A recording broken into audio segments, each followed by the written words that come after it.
Hello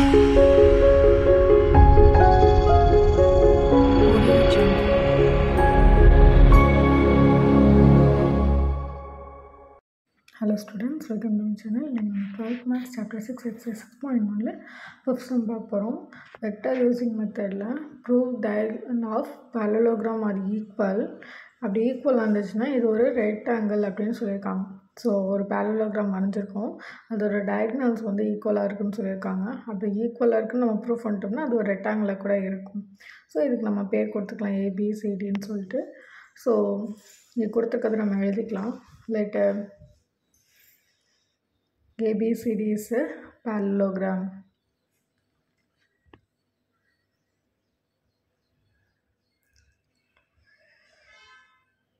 Okay, இப்போ இதுக்கு position vector எழுதிக்கலாம். ஸோ பொசிஷன் வெக்டர்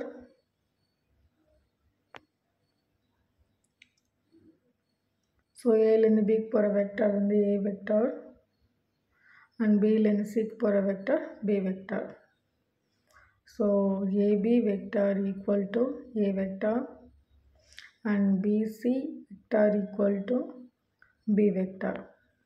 ஓகே, இப்போ இந்த டயக்ராமில் நமக்கு வந்து டயகனல்ஸ் வந்து ஈக்குவல்னு சொல்லியிருக்காங்க. நம்ம ரெண்டு டயக்னல் எடுத்துக்கலாம். ஒன்று ஏபிசி, இன்னொன்று பிசிடி. ரெண்டு ஈக்குவலாக பக்கத்தில் எடுத்தோம்னா நம்மளால் ஈஸியாக போட முடியும். ஸோ இது அந்த ரெண்டு டயக்னல் எடுக்கிறப்போ என்ன ப்ரூஃப் என்ன சொல்லியிருக்காங்கன்னா வந்து டயகனல்ஸ் ஈக்குவலாக. ஸோ ஏசி அண்ட் பிடி வந்து ஈக்குவல்னு நம்ம சொல்லணும். ஏன்னா ஈக்குவல் தான் நம்மளை சொல்லியிருக்காங்க. ஸோ ஏசி வெக்டர் எப்படி எழுதலாம்?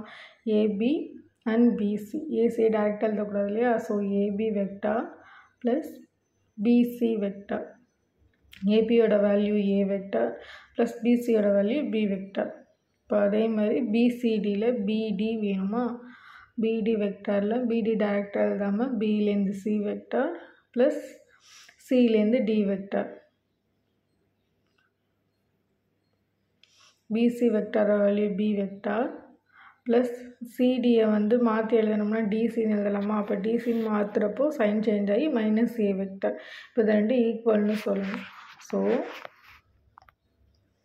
modulus of AC vector the whole square equal to modulus of BC vector the whole square. இப்போ இதுக்கு இதோட வேல்யூ அப்ளை பண்ணிக்கலாம்.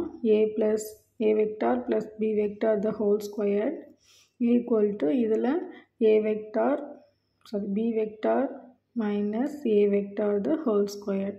இப்போ இது A plus B ஸ்கொயரில் இருக்கா? ஸோ அதை டிஃபைன் பண்ணி எழுதினோம்னா A square plus B square plus 2AB vector equal to அதே மாதிரி B square plus A square minus 2AB vector அப்படின்னு வரும். இதில் பார்த்திங்கன்னா ஏ ஸ்கொயருக்கு ஏ ஸ்கொயரும் பி ஸ்கொயருக்கு பி ஸ்கொயரும் கேன்சல் ஆகிடும். ஸோ இந்த 2ABயை இங்கே கொண்டு வந்துடலாம். இங்கே ஒரு ப்ளஸ் 2AB இருக்குது, அங்கே உள்ள மைனஸ் 2AB இங்கே வந்துச்சுன்னா அதுவும் ப்ளஸ் 2AB ஆகிடும். ரெண்டுமே ஒரே சைடில் வந்துட்டனால ஈக்குவல் 0. இது ரெண்டுத்தையும் ஆட் பண்ணோம்னா 4AB ஈக்குவல் 0. ஸோ 4ABயில் 4 இந்த சைடு கொண்டு வந்தோம்னா AB vector A vector dot B vector value 0 வந்துருச்சு. இப்போ டாட் ப்ராடக்ட் பண்ணோம்னா அதோட வேல்யூ 0 வந்துருச்சு. So AB vector is perpendicular to BC vector. So வந்து ஏபியும் பிசியும் ஈக்குவலாக இருக்குது. ஸோ ட்ரையாங்கிள் ஏபிசியில் பியில் தான் ஆங்கிள் இருக்கு இல்லையா? ஸோ பியில் உள்ள ஆங்கிள் வந்து 90 டிகிரி. அதனால் is π/2 is right angle. So இது ரைட் ஆங்கிளாக இருக்கிறனால ஏபிசிடி வந்து ஒரு ரெக்டாங்கிளாக இருக்கிறதுக்கும் சான்சஸ் இருக்குது.